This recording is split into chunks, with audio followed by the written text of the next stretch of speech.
Titulamos la columna de hoy, día 456, el eterno péndulo de la deuda, porque la inminencia de un nuevo acuerdo con el Fondo Monetario Internacional se ha convertido en el eje de un fuerte debate económico y político entre el presidente Javier Milei y la expresidenta y exvicepresidenta Cristina Fernández de Kirchner, quienes reflejan visiones opuestas desde el punto de vista de la teoría económica. Mientras el presidente defiende el acuerdo como parte de la estrategia para combatir la inflación y sanear el balance del Banco Central, la exmandataria lo acusa de seguir los pasos de Mauricio Macri, comprometiendo al país en una deuda externa más costosa que la actual e hipotecando la soberanía del país. Argentina parece por momentos atrapada en un eterno péndulo que va de un extremo al otro, donde políticas económicas opuestas se suceden una a otra sin permitir un desarrollo estratégico que permita superar los problemas estructurales. Un eterno retorno, como decía Nietzsche, de crisis generadas por modelos antagónicos. Por eso abrimos esta columna de hoy con una canción de BBS Paranoicos que lleva como título El Eterno Retorno. Veamos primero cómo el ministro de Economía, Luis Caputo, anunciaba el acuerdo el pasado 6 de marzo en el 6º Foro de Inversiones y Negocios, donde Luis Caputo, en la apertura, que fue el 6 de marzo, dijo: jamás el fondo pidió una devaluación. Escuchémoslo en sus propias palabras. Debiera haber un acuerdo, va a haber un acuerdo para el primer cuatrimestre. Nos hemos puesto de acuerdo en cómo sigue el programa económico. Como siempre dijimos, jamás el fondo pidió una devaluación, no va a haber nada de eso. Sí va a haber nuevos fondos frescos. Esos fondos van a ser para recapitalizar el balance, los activos del Banco Central. No van a implicar un aumento de la deuda bruta. ¿Por qué? Porque ese préstamo del Fondo Monetario que va a ir al Tesoro Nacional, el Tesoro Nacional con esos fondos va a recomprar deuda que tiene el Banco Central en su activo, deuda del propio Tesoro. Entonces va a estar cancelando deuda contra el Banco Central y va a estar reemplazando esa deuda por dólares que van a estar respaldando, por supuesto, los pasivos del Banco Central. Y desde una columna de opinión en el diario La Nación el sábado, el presidente Javier Milei justificó el acuerdo como un mecanismo para recomponer el patrimonio del Banco Central, siguiendo lo mismo que decía, escuchamos recién Caputo, sin aumentar la deuda bruta total del país, porque la nueva deuda internacional saldará la deuda del Banco Central, del Tesoro con el Banco Central. Además, el presidente defendió su política económica asegurando que ha logrado frenar la emisión monetaria, cortar el déficit fiscal, factores que según su visión fueron los causantes del deterioro inflacionario de las últimas décadas.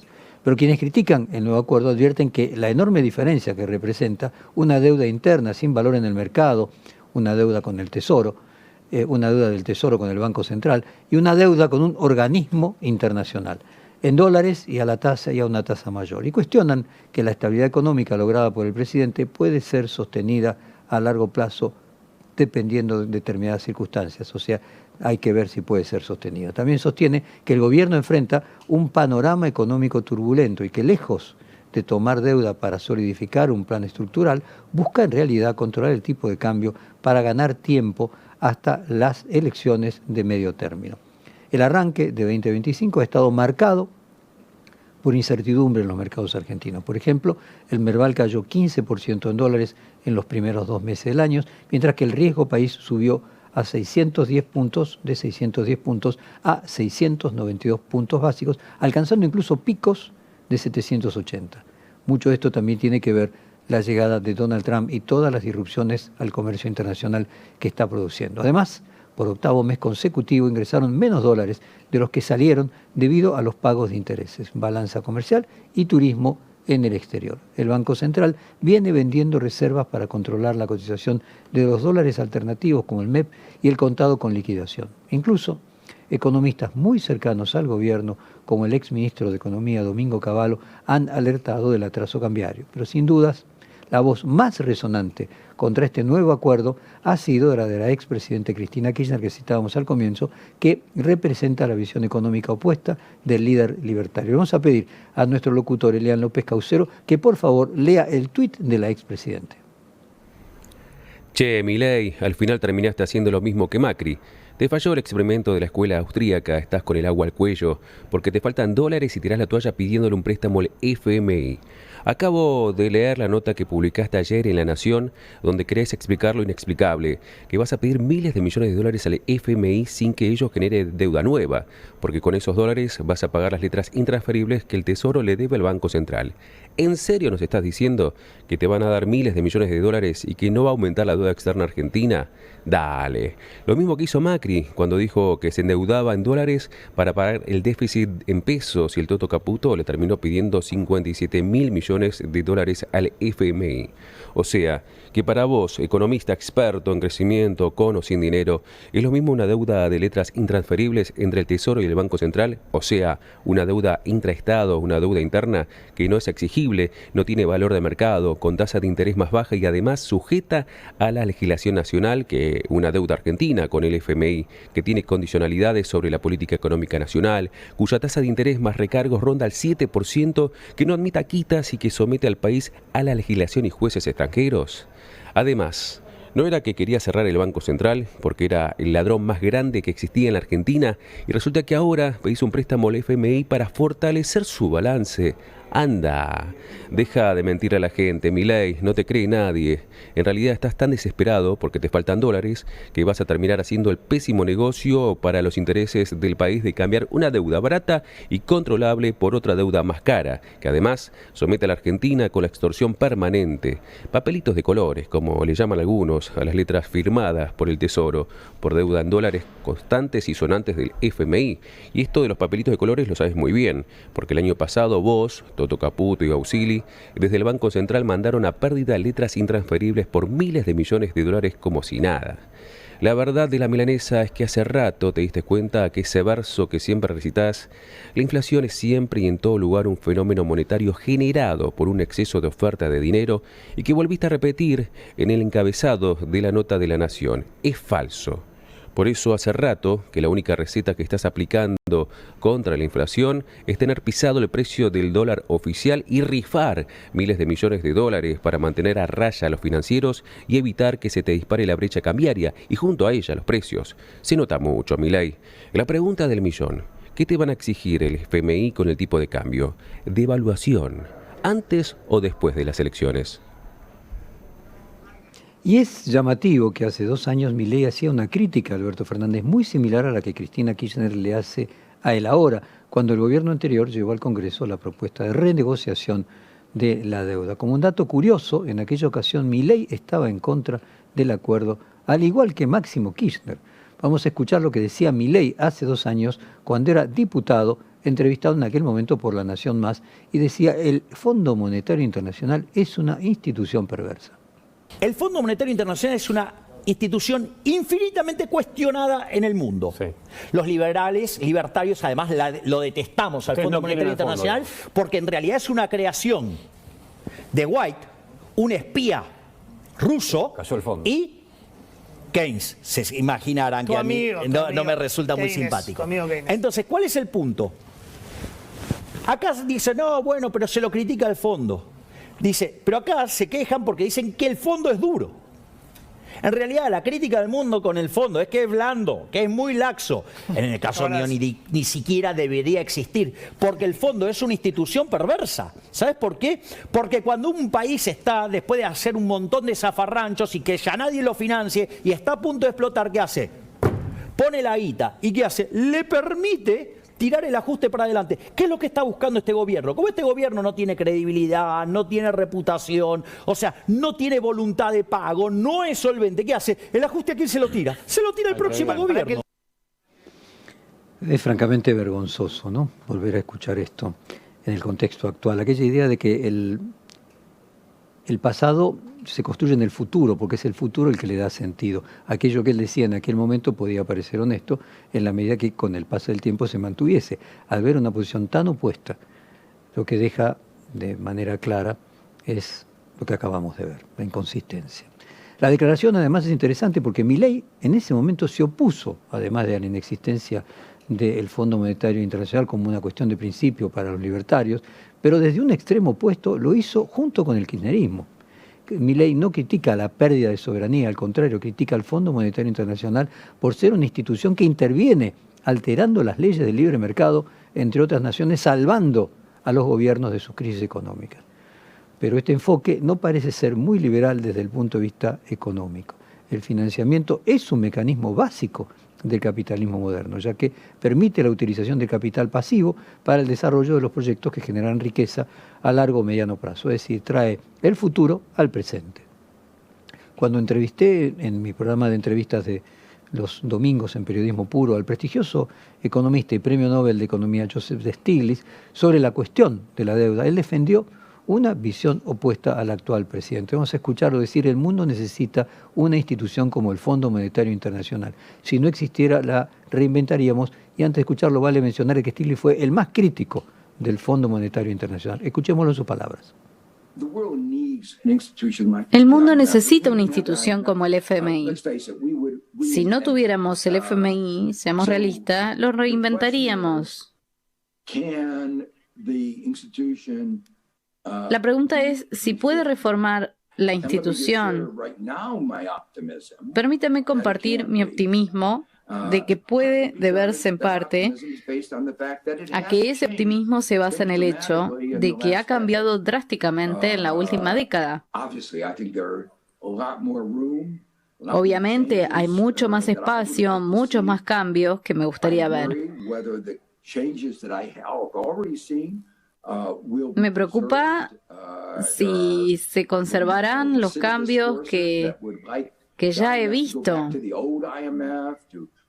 Hay lo que podría llamarse fuerzas reincidentes a las que les gustaría que el FMI volviera al viejo FMI para restablecer la austeridad.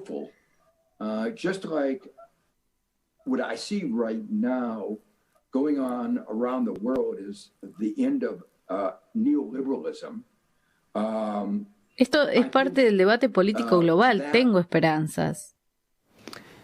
Finalmente, el problema no es la deuda externa en sí, ni la existencia del Fondo Monetario Internacional como tal, sino cómo y para qué se toma deuda y los términos del acuerdo que cada deuda implica entre el acreedor y el deudor. Nuestro país tiene la tradición de rebotar de un extremo al otro entre sus políticas económicas, que son opuestas. El economista Marcelo Diamant escribió esta dinámica en su célebre ensayo de 1983, El péndulo argentino, ¿hasta cuándo?. En él analiza la recurrencia de las crisis económicas en Argentina debido a la alternancia de dos modelos. El primero expansionista y popular, que promueve el desarrollo de la industria mediante subsidios, el consumo interno y la distribución del ingreso, pero luego enfrenta la escasez de divisas, la inflación y crisis externas por falta de dólares, y esto genera el agotamiento y el desprestigio de ese modelo, que da paso luego al segundo modelo ortodoxo liberal, que prioriza reducir el déficit y la apertura hacia los mercados, pero genera endeudamiento, pérdida de poder adquisitivo y desempleo, lo que provoca, por tanto, descontento social y protestas. Según Diamant, al estar la sociedad más o menos dividida en mitades, ningún modelo logra ser suficientemente fuerte. Los opuestos se bloquean en una suerte de empate hegemónico y este ciclo se repite con cada alternativa colapsando y dando paso a la otra, perpetuando la inestabilidad económica y la política del país. Lo mismo era el empate hegemónico de Pontartiero desde una perspectiva de la sociología. Veamos algunos de estos movimientos pendulares que respecto de la deuda externa argentina y fundamentalmente la relacionada con el Fondo Monetario Internacional para darle sustento a esta idea del eterno retorno de lo mismo. Vamos a comenzar con la última dictadura militar, además de cercenar los derechos civiles y políticos de la población, aumentó sideralmente la deuda externa. Alfonsín, con el retorno a la democracia, criticó las imposiciones del Fondo Monetario Internacional sobre la política económica. Vamos a escuchar 1984, o sea, el primer año completo en que Alfonsín es presidente, asumió el 10 de diciembre de 1983, Alfonsín decir: no vamos a aceptar el ajuste que propone el Fondo Monetario Internacional.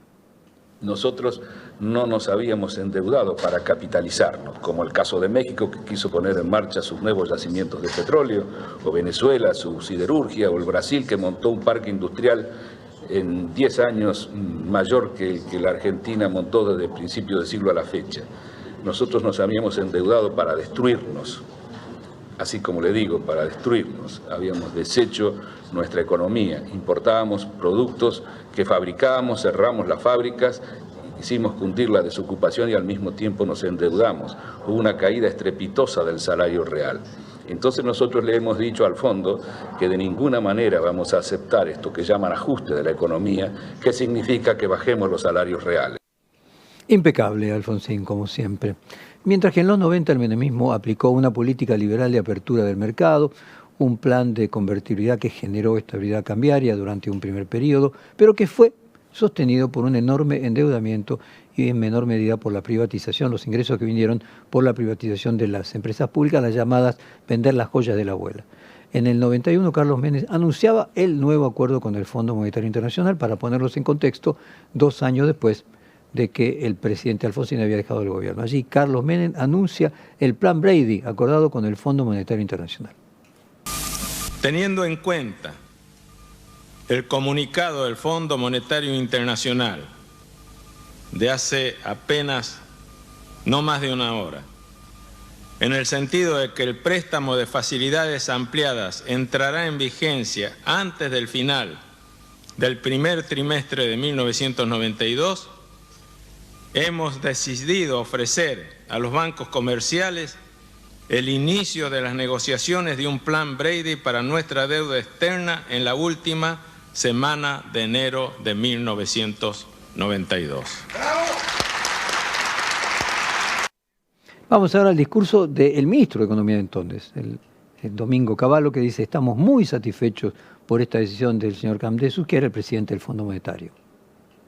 La propuesta del director gerente del Fondo Monetario Internacional supone un desembolso total de 3.609 millones de dólares, es decir, representa un 236% de la cuota argentina en el fondo. Estamos muy satisfechos por esta decisión del señor Camdesus de proponer al directorio del Fondo Monetario Internacional una cifra global de desembolsos que era la que Argentina venía solicitando.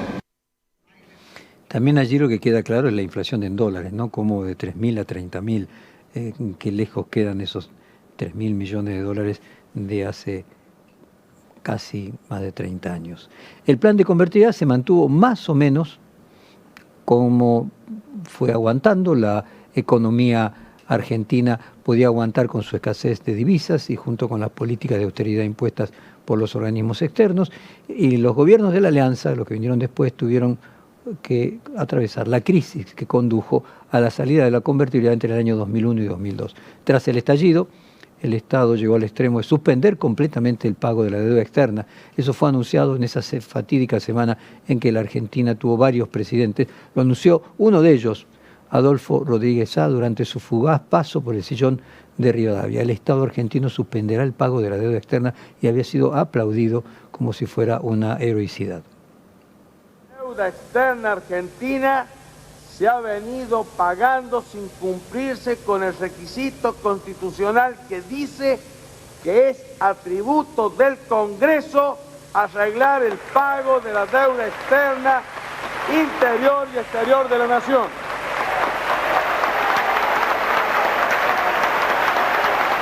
Vamos a tomar el toro por las astas. Vamos a hablar de la deuda externa. En primer lugar, anuncio que el Estado argentino suspenderá el pago de la deuda externa. Interesante en un sentido o en el otro, Menem y Rodríguez Sá. Lo que hubo en aquella época era un tono cuyano, para decirlo de alguna manera. Tras el estallido de la convertibilidad y la devaluación, la economía comenzó a recuperarse poco a poco. El gobierno de Néstor Kirchner, favorecido por los superávit gemelos que le dejó Duhalde y la eficaz conducción económica de la Baña, tanto el fiscal como el comercial en el caso de los superávit, producto también de los precios extraordinarios de las materias primas a nivel internacional, aprovechó para saldar completamente la deuda con el Fondo Monetario Internacional e impulsó una política de subsidios. Cristina Kirchner diría luego que fueron pagadores seriales de la deuda externa. Sin embargo, como anticipó Diamant, en su ensayo sobre el péndulo argentino, el modelo kirchnerista mostró signos de agotamiento luego de un periodo al no generar transformaciones estructurales que aumenten la productividad y multipliquen la generación de divisas. Juntos por el Cambio presentó un nuevo impulso de ese péndulo, en este caso en el sentido opuesto, hacia la ortodoxia, comenzando con la apertura hacia los mercados, la liberación del cepo y el avance en algunas reformas estatales y comerciales. Pero también encontró límites a su programa con fuertes movilizaciones contra la reforma jubilatoria, tuvo que acudir al Fondo Monetario Internacional para financiarse, multiplicando nuevamente la deuda externa del país. En 2018, o sea, cuando comienza el ciclo de caída de Mauricio Macri, Javier Milei criticó muy duramente este endeudamiento que llevó a la salida de Luis Toto Caputo del gobierno de Mauricio Macri, en aquel momento presidente del Banco Central, el que hoy es ministro de Economía. Vamos a escuchar lo que decía Milei sobre su actual ministro de Economía el 31 de octubre de 2018. Decía: Caputo se fumó 15.000 millones de dólares de las reservas. Desastre monetario, ¿sí?, que fue el 28 de diciembre, se lo trató de arreglar como pudo, se terminó en el Fondo Monetario Internacional, vino Caputo, o sea, lo echaron a Sturzenegger acusándolo de manejar mal la mesa, se fumó 15.000 millones de dólares de reserva irresponsablemente, ineficientemente, y nos deja este despiole de la ley Click. Y bueno, digo, ahora Sandleri va a tratar de hacer lo que pueda. Pero la verdad, digamos, acá vos fíjate esto, Caputo es uno de los responsables del 28D. Y es uno, digamos, de los grandes desastres que se hicieron en el Banco Central, lo hizo Caputo en 2 o 3 meses. Si bien es correcto que las opiniones hay que colocarlas dentro del contexto y que a lo largo del tiempo sacadas de contexto todo el mundo tiene contradicciones, las de Javier Milei no resisten ningún análisis, son de un extremo al otro. Endeudarse puede ser una herramienta útil para el crecimiento económico si los fondos se utilizan estratégicamente, como decía Alfonsín, por ejemplo, que hizo Brasil para construir su industria en 10 años, que a la Argentina le había llevado 80, o en el caso de México para construir su industria petrolera, o por ejemplo para la inversión en infraestructura, desarrollo productivo, incluso para el saneamiento de pasivos que generen distorsiones en la economía. El problema surge cuando la deuda se destina a financiar déficits estructurales sin una estrategia clara de desarrollo que permita un crecimiento económico sostenible que luego permita pagar esa deuda. O peor aún, cuando se quema ese dinero a corto plazo simplemente por una especulación electoral, porque las elecciones pasan, pero la deuda cae sobre las espaldas de las futuras generaciones. El filósofo alemán Friedrich Nietzsche habló sobre el eterno retorno de lo mismo en Así habla Zaratustra, un concepto complejo. Probablemente una de las explicaciones más simples y contundentes sobre este punto nodal de la filosofía moderna fue la película El día que Nietzsche lloró, una adaptación de la novela homónima del psiquiatra y escritor norteamericano Irving Yalom, que vamos a compartir ahora un fragmento con nuestra audiencia. Escuchémoslo. Imagínese que un demonio le dijera a usted que su vida de ahora, tal como la está viviendo, como la ha vivido en el pasado, tiene que volver a vivirla, pero un número interminable de veces, y que no habría nada nuevo en ella.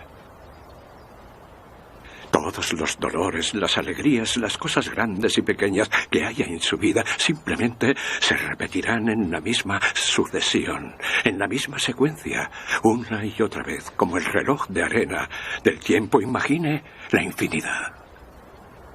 Considere la posibilidad de que cada acción que elija Joseph la elige para siempre jamás.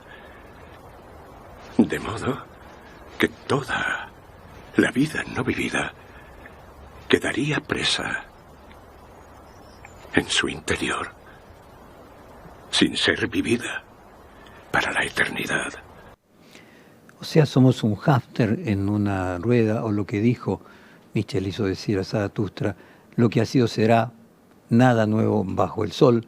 O esa frase que se dice de que si uno se va en la Argentina una semana y vuelve, parece que ha cambiado todo, pero si se va 10 años y vuelve, parece que no ha cambiado nada. Otra vez, el Fondo Monetario Internacional como tema crucial de la agenda argentina, repetidas veces desde hace 50 años, medio siglo.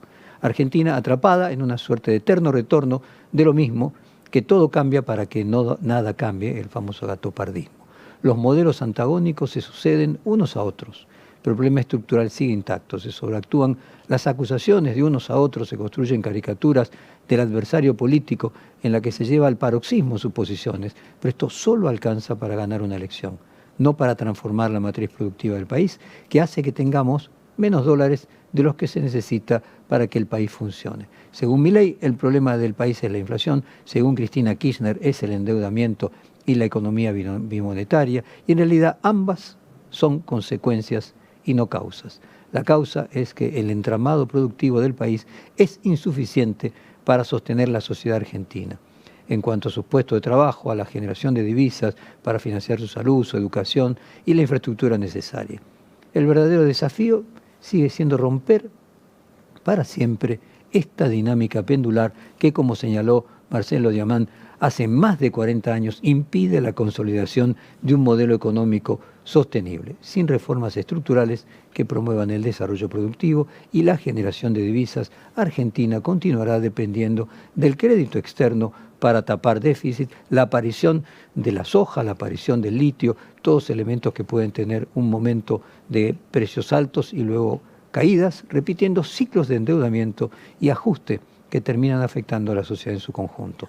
La clave no radica entonces en rechazar o aceptar la deuda per se, sino evaluar cómo y para qué se contrae. Si se recurre a ella solo para mantener la estabilidad ficticia o ganar tiempo político, el país se encontrará nuevamente en una encrucijada económica en poco tiempo. El caso argentino demuestra que no basta con tomar medidas coyunturales para salir de una crisis. Es imprescindible construir consensos sobre un modelo de desarrollo que trascienda los gobiernos de turno. Sin una hoja de ruta clara y sostenida en el tiempo, cualquier nuevo acuerdo con el Fondo Monetario Internacional será solo un capítulo más en la historia de un país atrapado en su propio péndulo. Esa es la única manera de salir del hechizo del demonio que utilizó Nietzsche para su famosa metáfora del eterno retorno. Esperemos que así sea, y mientras nos vamos con la canción con la que abrimos de Paranoicos, BBS, Eterno Retorno.